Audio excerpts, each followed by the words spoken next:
Good morning mga ka-agri. I hope you are excited for today's lesson. Let's make today a great day of learning together. But before anything else, let us all stand for a prayer. Who is our prayer leader for today, class? Yes, Leon. Kindly lead us in a prayer. Thank you, Leon. As you are about to take your seats, kindly fix your chairs, pick up all the trashes that you see around, and sit according to your seating plan. For your attendance, as I have said before, to minimize wasting of time, the secretary will be the one to check the attendance during our period using the attendance sheet. Are you done, Linda, checking the attendance? Okay, let me have the attendance sheet, please. Very good, class. Only one is absent. For us to be guided in our lesson, let us read our objectives. So the first one is, at the end of the lesson, we're going to identify OHS hazards on the farm workplace. Second, we're going to classify the different types of OHS hazards present in the farm. And of course, we need to realize the significance of following risk management. To begin with our new lesson, let us all be detectives. The name of our activity is Inspector Juan. Inspector Juan needs your help to solve his case.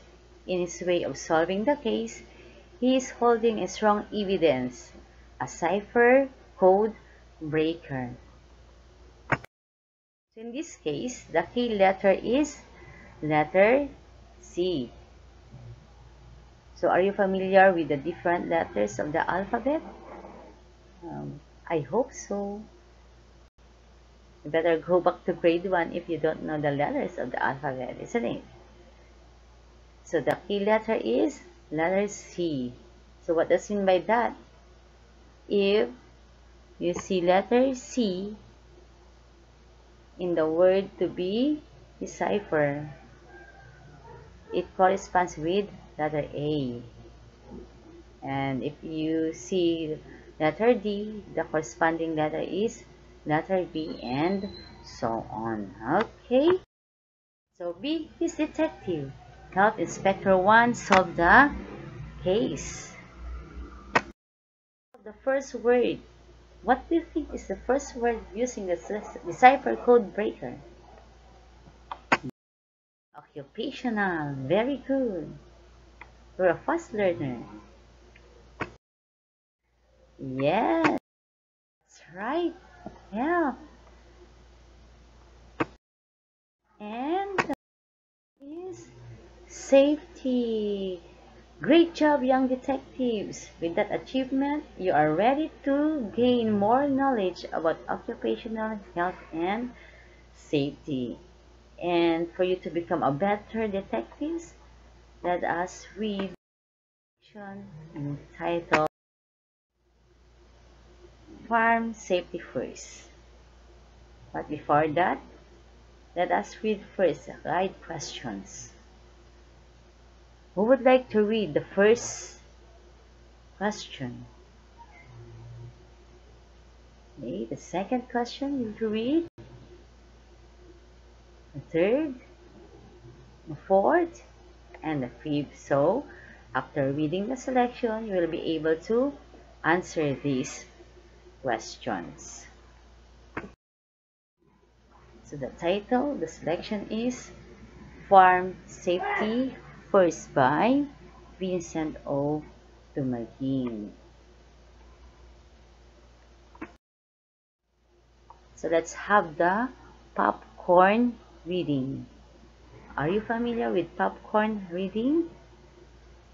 Okay, so we are used to that, isn't it? The popcorn reading. Let us read.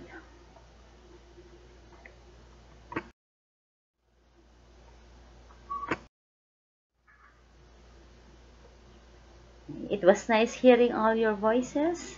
So to fully understand, let us answer the questions that we have read a while back. Who would like to answer number 1? Yes, Dion. Very good. How about number 2, class? Who would like to answer number 2? Yes, that's right. Number 3? Amazing. Number 4? Yes. And number 5? Very good. Alright, great job, class. I hope you find our activity worth learning. From what we have read a while back, we have also talked about occupational health and safety. In our lesson for today, we will dive in on how we are going to deal with hazards in the farm and directives and instructions we should follow. Let us determine common OHS hazards, risks, and their control by classifying the various types of hazards and following risk management on workplace procedure. Using the decipher code Baker presented a while back, in which letter C is the key letter, we're going to decode the first word. What is the word? Yes, the word is hazard. And hazard is anything in the workplace that has the potential to harm people. Take note of the word to harm people. So be careful in the workplace. So what do you think are the different types of hazards in the workplace? Number 1, safety hazards. These are the most common hazards in a workplace occurring at one time or another. They include unsafe conditions that can result in injury, illness, or even death. So what are these safety hazards? We have spills on the floors, working from heights including ladders, scaffolds, roofs, or any raised area, unguarded machinery, of course, and moving machinery parts, and confined space. How about the second word, or the second type of hazard? It's biological hazards. These are associated with working with animals, people, or infectious plants. This we have insect bites, fungi, mold or bacteria and virus, plants, animal and bird droppings, blood and other body fluids. The third one is, yes, it's physical hazards. These are factors within the environment that can harm the body without necessarily touching it. So what are the different examples of physical hazards? It says there, within the environment that can harm the body without necessarily touching it. Example is extreme temperature.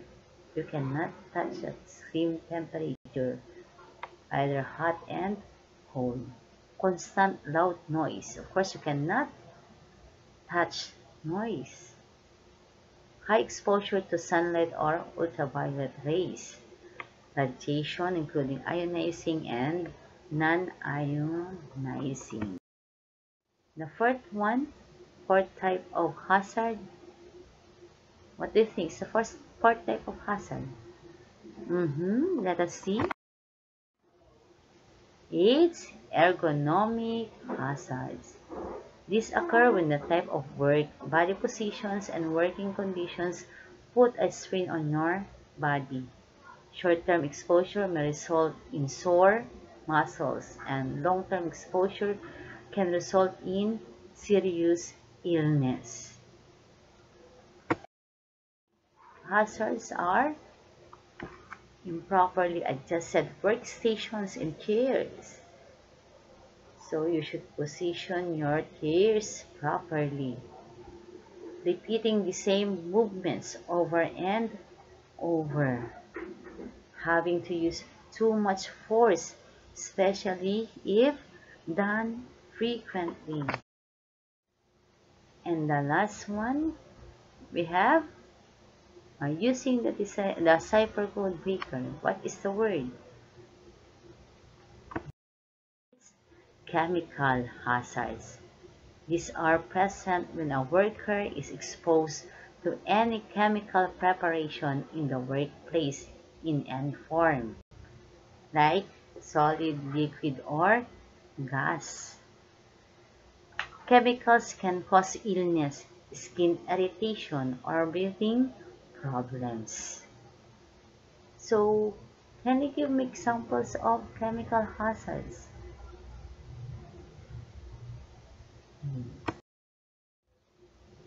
So here are examples of chemical hazards. We have cleaning products, paints, acids, and solvents.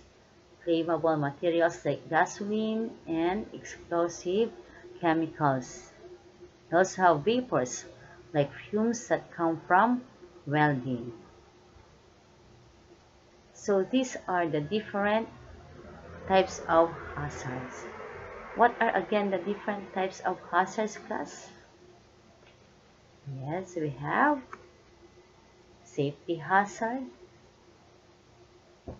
physical hazard, biological hazard, ergonomic hazard, and chemical hazard.